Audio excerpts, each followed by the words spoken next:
Hello everyone, welcome to my class. Last lecture में हमने ionic conductance के अंतर्गत इक्विवेलेंट एंड मॉलिक्यूलर कंडक्टिविटी पढ़ा था। आज हम पढ़ रहे हैं determination of conductance of an electrolyte. एक वैद्युत अपघटक की चालकता को ज्ञात करना। The conductivity of an electrolyte solution can be obtained. हमने लास्ट लेक्चर में बताया था कि किस तरीके से हम ज्ञात कर सकते हैं। इस सूत्र के द्वारा हम ज्ञात कर सकते हैं, that is K is equal to 1/r into L/A। यदि इस फॉर्मूला के अंतर्गत हम दिया गया है R, L और A को ज्ञात कर ले तो हम उस इलेक्ट्रोलाइट सॉल्यूशन की चालकता ज्ञात कर सकते हैं।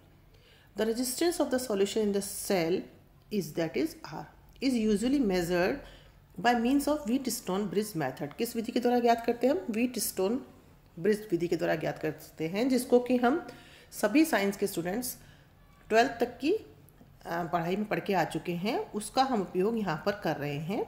The solution whose conductance is to be determined. जिस विलयन की चालकता हमें ज्ञात करनी होती है उसे हम एक स्पेशल टाइप के सेल में रखते हैं, जिसको कि हम कंडक्टिविटी सेल कहते हैं।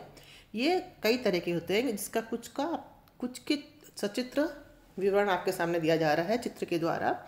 ये देखें, कुछ से 3 तरह के सेल आपको दिखाए गए हैं कंडक्टिविटी सेल, जिसमें से ए कह रहा है यदि किसी सॉल्यूशन की लो कंडक्टेंस होती है तो हम इसका उपयोग कर सकते हैं, और यदि किसी सॉल्यूशन की हाई कंडक्टेंस है तो हम बी और सी सेल का उपयोग कर सकते हैं। इन सेल के अंदर बेसिकली क्या होता है, 2 इलेक्ट्रोड्स होते हैं। देखिए आपको ये दिखाई दे रहे हैं, आपको ये इसी तरीके से सभी जगह पे 2 इलेक्ट्रोड्स होते हैं इनके अंदर, जो कि प्लेटिनम डिस्क के बने हुए होते हैं। और इन इलेक्ट्रोड्स के ऊपर जो प्लेटिनम डिस्क के बने हुए हैं फाइनली डिवाइडेड प्लेटिनम ब्लैक का कोटिंग किया हुआ होता है, और ये इलेक्ट्रोड्स प्लेटिनम वायर के साथ में वेल्ड किए गए होते हैं। और ये प्लेटिनम वायर किस में डले हुए हैं? ये 2 ग्लास ट्यूब्स में डले हुए हैं। और ये जो ग्लास ट्यूब्स हैं इसमें ये आप जो ब्लैक दिखाई दे रहा है, इन सभी ग्लास ट्यूब्स के अंदर मरकरी होता है, और ये ग्लास ट्यूब्स इबोनाइट के कवर में फिक्स कर दिए जाते हैं। ये इबोनाइट कवर में फिक्स कर दिए जाते हैं ताकि इलेक्ट्रोड्स के मध्य का जो डिस्टेंस है वह एक्सपेरिमेंट के दौरान परिवर्तित ना हो। और इन प्लेटिनम वायर्स के साथ में सर्किट से कनेक्शन किया जाता है कॉपर वायर के द्वारा। ओके, तो सभी कंडक्टिविटी सेल के अंदर 2 इलेक्ट्रोड्स हैं प्लेटिनम डिस्क के बने हुए, और प्लेटिनम ब्लैक की जिन पर कोटिंग की गई है, और इस तरीके से वो प्लेस किए जाते हैं। ठीक है, these are type of conductivity cells. Now अब ये हमारा जो अरेंजमेंट दिया गया है ऑपरेटर्स कंडक्टेंस ज्ञात करने के लिए हम इस तरीके का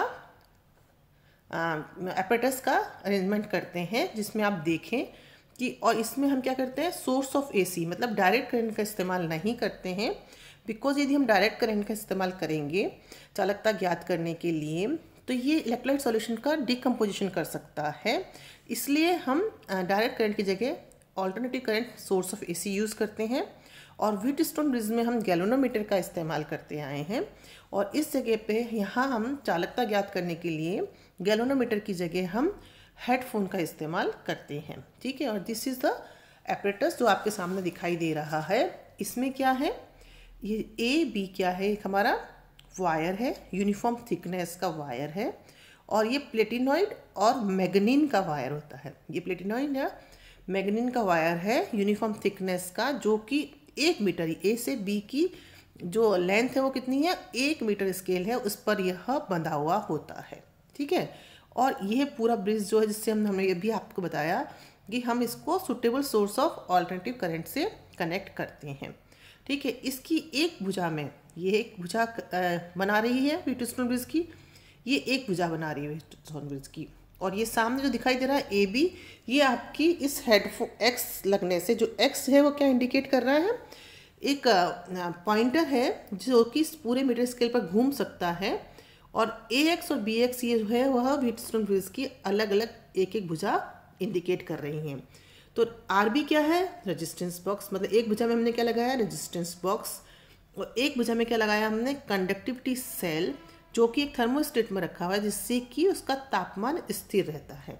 ठीक है, अब हम सबसे पहले क्या करते हैं, मतलब सबसे पहले हम क्या करेंगे कि रेजिस्टेंस इसको कनेक्ट करेंगे AC से कनेक्ट करेंगे, धारा प्रवाहित करेंगे और इस रेजिस्टेंस बॉक्स में से कोई रेजिस्टेंस R1 हम निकालेंगे और उसके बाद ये जो मूविंग पॉइंट है X, इसको हम A से B के मध्य में घुमाएंगे और किसी एक पॉइंट पर हमें क्या पता सुनाई देगा, इस हेडफोन में या तो कोई आवाज़ नहीं आ रही होगी और या बहुत ही मिनिमम आवाज़ आ रही होगी। उस पॉइंट पे हम इसको रख देंगे और अगर सपोज वो X आ रहा है तो X पॉइंट पे हमारा, जब हमने रेजिस्टेंस बॉक्स में से R1 रजिस्टर निकाला हुआ है तो X पॉइंट पर रखने पर हेडफोन में कोई आवाज़ नहीं आ रही है।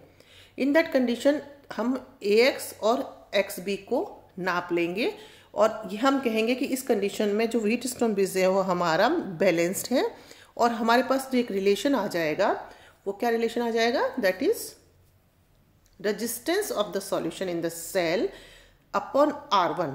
हमने कहा था कि ये दो भुजाएं बनाया, जिसके अंदर की हमने आपको बताया कि एक में रेजिस्टेंस बॉक्स लगाया हुआ है तो ये इसको संतुलित कर रही है और ये इसको संतुलित कर रही है। ठीक है, तो क्या हो गया हमारा, जब ये संतुलित अवस्था में है तो resistance of the solution in the cell upon R1 is equal to length BX upon AX। हमने आपसे कहा था A और B 1 मीटर है और AX और BX को हम नाप सकते हैं। अब हम इसको नाप सकते हैं, इसको नाप सकते हैं, ये हमें पता है कि हमने कितना निकाला है उस बॉक्स के अंदर से। तो resistance of the solution in the cell को हम ज्ञात कर सकते हैं इस व्हीटस्टोन ब्रिज की सहायता से।